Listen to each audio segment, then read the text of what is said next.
السلام علیکم 9th class. آپ سب لوگ کیسے ہیں؟ امید ہے ٹھیک ٹھاک ہوں گے.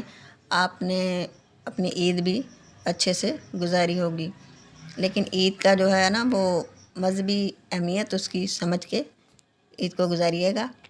آپ لوگوں نے 24 مارچ کے لیکچر میں کلیم اور مرزا ظاہر دار بیگ یہ ہم نے سبق شروع کیا تھا، اس کی ریڈنگ میں تھی. تو اس میں آپ کو میں نے ابتدائی ناول، ان کے جو ناول کا ابتدائی دور تھا اس میں ناول کیسے لکھے جاتے یا ناولوں کا کیا موضوع ہوتا تھا اور اس میں کس بات کو مد نظر رکھا جاتا تھا، یہ میں نے آپ کو بتایا تھا. اب بھی آپ کے ناول میں جو ابتدائی دور میں ناول کا تھوڑا سا باقی اور بتا دیتی ہوں کہ جب 19ویں صدی میں تو ناول کا آغاز ہوا، اور اس دور میں ناول کے جو موضوع ہوتے تھے نا وہ شہزادے شہزادیوں کی کہانیاں غیر حقیقی ہوتے تھے، ان میں حقیقت سے کوئی تعلق نہیں ہوتا تھا. رومانٹک ہوتے تھے اور بادشاہوں کی کہانیاں ہوتی تھیں. تو اس سلسلے میں جب 19ویں صدی میں ناول کا آغاز ہوا تو ڈپٹی نذیر احمد نے اپنے قدم اٹھایا. ان کے سامنے کوئی اردو میں کوئی واضح نمونہ موجود نہیں تھا ان کے پاس ناول کا. تو پھر لیکن انہوں نے کوشش کی اور اردو ناول نگاری کے میدان میں پہلا قدم رکھا، اسی لیے ان کو اردو کا پہلا ناول نگار بھی تسلیم کیا جاتا ہے. تو جب انہوں نے پھر 20ویں صدی میں اردو ناول نے ترقی کی اور پریم چند نے حقیقت نگاری کو فروغ دیا، یعنی کہ انہوں نے ڈپٹی نذیر احمد کو دیکھتے ہوئے ان کے نقش قدم پر چلتے ہوئے حقیقت نگاری کو فروغ دیا. انہوں نے معاشرے کے چلتے پھرتے کرداروں کو اپنے ناولوں کا موضوع بنایا اور غریب طبقے کے مسائل کو اہمیت دی. یعنی کہ انہوں نے اپنے ناول اصلاحی ناول شروع کیے اور انہوں نے معاشرے کے جو مسائل تھے نا ان کو اپنے، اور معاشرے کے مذہبی اور معاشرتی مسائل جو تھے ان کو اپنے ناولوں کا موضوع بنایا تھا. اس لیے اور ڈپٹی نذیر احمد نے بھی، میں نے آپ کو پہلے بتایا، تمام جو ناول ہیں وہ اصلاح کے لیے لکھے ہیں، وہ بھی مسلمان بچے بچیوں کے لیے. تو یہ بھی ناول جو ہے اولاد کی تربیت پہ تھا کہ کیسے والدین کو اولاد کی تربیت کی طرف توجہ دینی چاہیے اور ان کو اپنے دین اسلام کی طرف راغب کرنا چاہیے.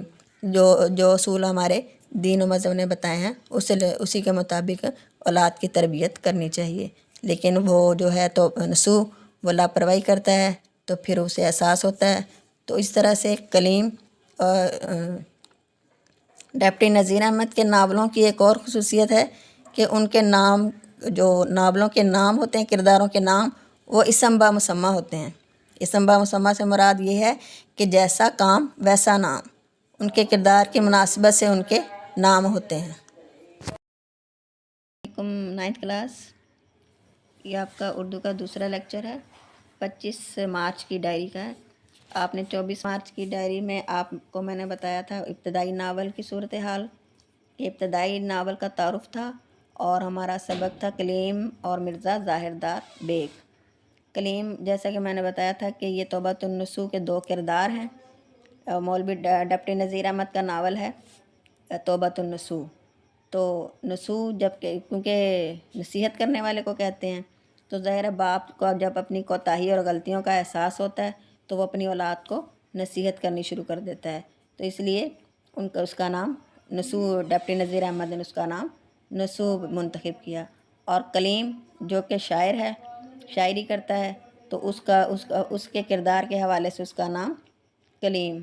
اور ظاہر دار بیگ جو کہ ظاہری بس روب داب ہے، اس کے باطن میں کچھ بھی نہیں، باطن میں منافقت ہوتی ہے، خود غرض ہے، مطلب پرست ہے، تو اور وہ خود بڑی شوشہ کرتا ہے.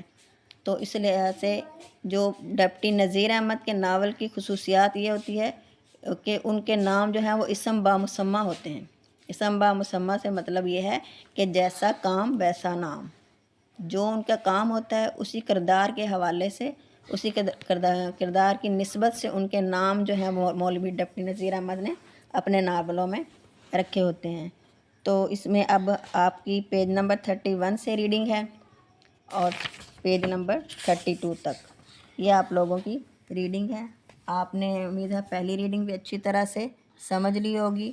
اور یہ ہے کہ اس میں یہ ناول میں کلیم اور اس کی ملاقات کا ذکر ہے کہ جب وہ کلیم جو ہے باپ سے ناراض ہو کر گھر جاتا ہے، گھر سے نکلتا ہے تو وہ پھر اپنے دوست اس کے مرزا ظاہردار بیگ کے گھر جاتا ہے کہ چلیں وہ اس مشکل میں اس کی مدد کرے گا، لیکن مرزا ظاہردار بیگ جیسا کہ نام سے ہی ظاہر ہے کہ وہ تو اس کا ظاہر کچھ اور ہے باطن کچھ اور ہے، تو وہ اس سے کلیم کے سامنے یا کلیم سے وہ جان کیسے چھڑاتا ہے۔